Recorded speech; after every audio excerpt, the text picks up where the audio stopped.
QR code is a two-dimensional code that can be read by smartphones and other devices with a camera. They're commonly used to share links to websites, contact information, or make payments. But the Better Business Bureau says they're also being used for things like scams. And joining us today with tips to stay safe is Nakia Mills.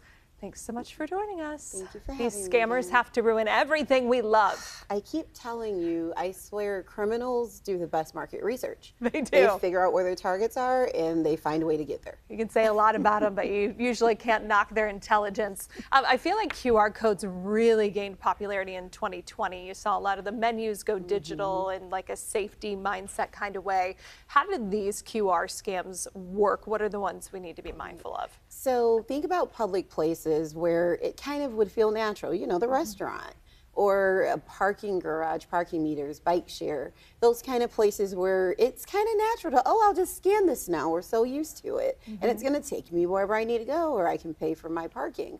But what we're getting reports of is sometimes it takes you to a fake website where you're filling in information, so now they can do identity theft or whatever they want. Sometimes it's a fraudulent payment site. We've had reports where people say, you know, they type in the information thinking they're paying for parking, and then when they look at their credit card statement, there's like a $39.99 charge, and now they're a member of some random streaming service. So you just really want to be careful. And you know, when you first scan a QR code, it does show the site it's going to take you to. Yeah, so usually like a condensed version of it, but yeah. So now we really want to start trying to pay attention to that and not just immediately proceeding, because that could be our first hint to save us. Yikes. And think if you went through all of that and then you come back to a ticket on your card too because you didn't pay the right thing. People have been towed.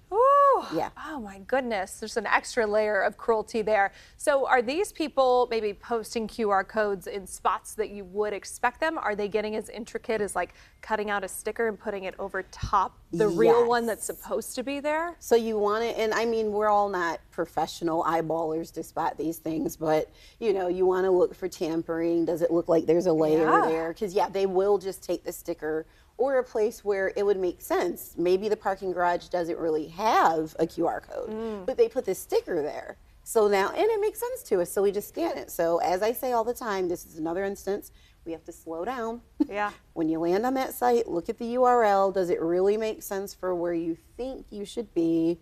Again, look, you know, does it look blurry? Bad grammar, spelling. Is this a real website, or does it feel like it might be questionable? Okay, I have to ask you quickly here. When I was looking into this, I saw something about romance scams and QR codes. Yes. What's that? Cryptocurrency and romance scams are starting to go hand in hand. Someone, you know, you fall in love with someone, they tell you now, oh, I can teach you a way to make money. Just scan this code and, you know, it'll give you, you know, so now you can get this new crypto that's coming out and I'm going to help you get rich because I love you.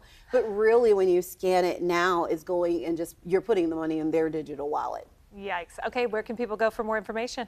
Always just go to bbb.org/scam tracker. Never underestimate those scammers. That's the moral of the story. Very All right, much. Nakia Mills, thank you so much. Thank you.